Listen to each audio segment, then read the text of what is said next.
तरह की अनदेखी है जिसके चलते ये समस्याएं हो रही है। अनिल जी, कागजों पर जब हम देखते हैं, तमाम सरकारी योजनाओं को हम देखते हैं, तस्वीर काफी सुनहरी नजर आती है, लेकिन जमीनी हालात ये हैं, आपके सामने है, कुछ भी छुपा नहीं है। लोग बूंद बूंद के लिए तरस रहे हैं, कई किलोमीटर तक पैदल चलकर पानी लेकर आ रहे हैं। मूलभूत सुविधाओं में है पानी सर।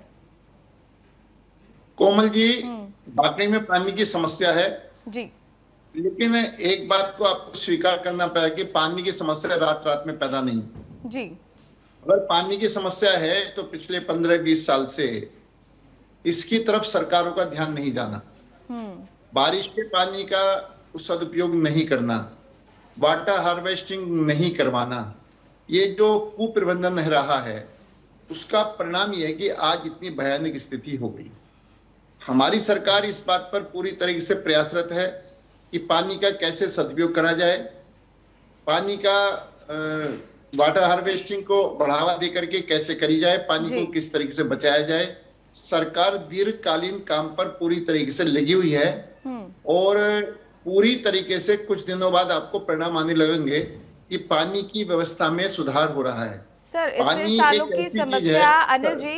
जी कोमल जी जी जी जी। और पानी एक ऐसी चीज है जिसको बचा करके, पानी का संरक्षण करके ही हम आगे जीवन जी सकते हैं। बिल्कुल। पानी, हवा और पानी दो चीज ऐसी चीज हैं जिसमें सरकार को भी, एनजीओ को भी, आरडब्ल्यू को भी और आम जनता को भी, सबको सहयोग करके ही हम इसको बचा सकते हैं।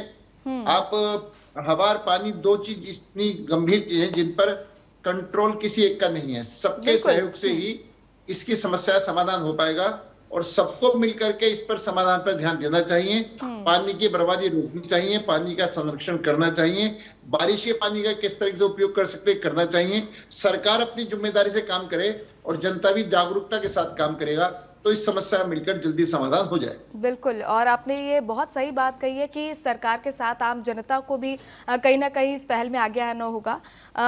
अभिमन्यु जी, हालात जो तस्वीरें सामने आ रही है, पीने का पानी एक बेसिक नीड है, जल ही जीवन है और ये अधिकार हर किसी का है और जाहिर सी बात है ये अधिकार देना भी चाहिए। लेकिन क्या हो जब यही अधिकार छीन लिया जाए? लोग पानी के लिए सड़कों पर बैठे हैं, प्रदर्शन कर रहे हैं, कैसे देख रहे हैं? जी, सबसे पहले तो आप सभी को नमस्कार जी, और आपके दर्शकों को नमस्कार में। उसके बाद देखिए, ये सबसे पहले तो मैं कहना चाहूंगा कि छत्तीसगढ़ के अंदर में अभी मैं आपके न्यूज में ही देख रहा था, 15 से ज्यादा नदियां जो हैं हमारे छत्तीसगढ़ में हैं। उसके बाद छत्तीसगढ़ में जल संकट होना, ये तो अपने आप में जो है बाकी ठीक कहा अभी अनिल जी ने। जो सरकारें थी, पूर्व में सरकारें थी, 20-22 साल सरकारें रही छत्तीसगढ़ के अंदर में, 25 साल से ऊपर हो चुके हैं, उनकी सारी गलती है। रायपुर की बात करें तो मुझे याद आता है 2002-03 में भूजल स्तर जो है 100-150 के आसपास 100 फीट हुआ करता। उसके बाद आज वो 1000 फीट पार कर गया है, तो ये विफलता है। 15 साल रमन सिंह जी सरकार में मुख्यमंत्री रहे, उस समय लगातार भूजल स्तर गिरे, उसमें काफी कुछ हाथ जो है खनन माफियाओं का भी रहा। आज स्थिति परिस्थिति ये है कि जैसा कि बताया जा रहा है कि 155 गांव जो है धमतरी में केवल जल संकट से जूझ रहे हैं। कवर्धा में लगभग 900 साढ़े 900 गांव में से 250 गांव ही हैं जिसमें जल आपूर्ति ठीक से हो पा रही है, बाकी गांव में जल आपूर्ति नहीं हो पा रही है। उसके अलावा ढाबा के जो लोग वहां पर बैठे थे आंदोलन में, वहां तो 35 गांव में भीषण जल संकट है। तो ये कहीं ना कहीं देखिए, इसमें बचाव ऐसा नहीं किया जा सकता कि अभी अभी सरकार आई है हम काम कर रहे हैं, क्योंकि छत्तीसगढ़ में सबसे ज्यादा राज जो है भारतीय जनता पार्टी ने किया है और भारतीय जनता पार्टी की नीतियों का ही जो आज एक स्वरूप है छत्तीसगढ़ को आज जो दिखाई दे रहा है। 5 साल हमारी सरकार भी रही, हमने जल संवर्धन के लिए काफी सारे काम किए। रेन वाटर हार्वेस्टिंग को ग्रामीण जो इलाकों में अनिवार्य था, वो अब ऐसी जरूरत आन पड़ेगी कि शहरी इलाकों में भी अनिवार्य करने की जरूरत पड़ेगी। अब उसके बाद ये स्थिति बताया, जब अगर 17-18 साल छत्तीसगढ़ के 15 सालों में से लगभग 17-18 साल भारतीय जनता पार्टी जो है छत्तीसगढ़ में राज की है, उसके बाद आज देखेंगे तो एक कुछ जिले हैं मैं बताना चाहूंगा, बालोद, बेमेतरा, रायपुर, दुर्ग, कबीरधाम, कांके, खैरागढ़, महासमुंद, रायगढ़, सूरजपुर, राजनांदगांव। तो ये इतने सारे जिले छत्तीसगढ़ में जो हैं ये गंभीर भूजल संकट की श्रेणी में आते हैं।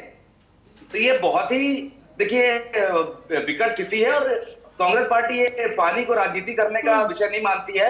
इतना हमारा जरूर मानना है कि आज अगर हमने और सरकार नहीं चेती तो जो आने वाली पीढ़ियां हैं वो हमें कभी माफ चलिए नहीं ठीक है करेंगी। अभिमन्यु क्योंकि जी, जो आपने कहा कि 1100 पार कर रहा है, बिल्कुल। स्पीडोमीटर नहीं लगाए जा रहे हैं, कोई राज्य सरकार की ठोस नीति नहीं है, कोई राज्य सरकार की मॉनिटरिंग नहीं, चलिए ठीक है अभिमन्यु जी, सूख आरोप रही है, लगाना इंद्रावती नदी बहुत सूख रही है। सामान्य बात तो है। इसमें अभिमन्यु जो जी, है सरकार की सवाल कहीं सुन ना लीजिए। कहीं अभिमन्यु जी, विफलता दिखती है। एक सवाल है, आरोप लगाना बहुत आसान है, लेकिन आप लोगों की भी सरकार थी, कांग्रेस की भी सरकार थी, तो जिस पीजोमीटर की आप बात करें, क्या आप लोगों ने लगाने की योजना बनाई? क्या आपने चिन्हित किया कि ये सिचुएशन है, अगर आज कंट्रोल किया जाए तो शायद भविष्य में ये हालात नहीं होंगे?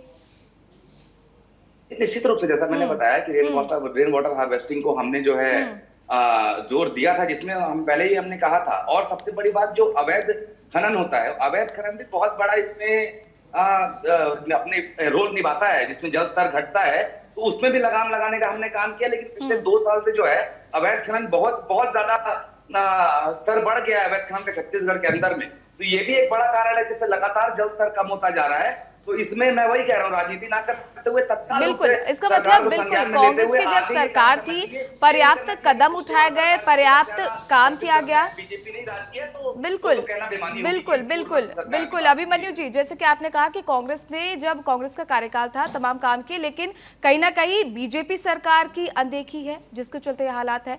खैर, आप सभी मेरे साथ बने रहिए, चर्चा लगातार जारी रहेगी, तमाम सवालों के जवाब आज ढूंढने की कोशिश करेंगे।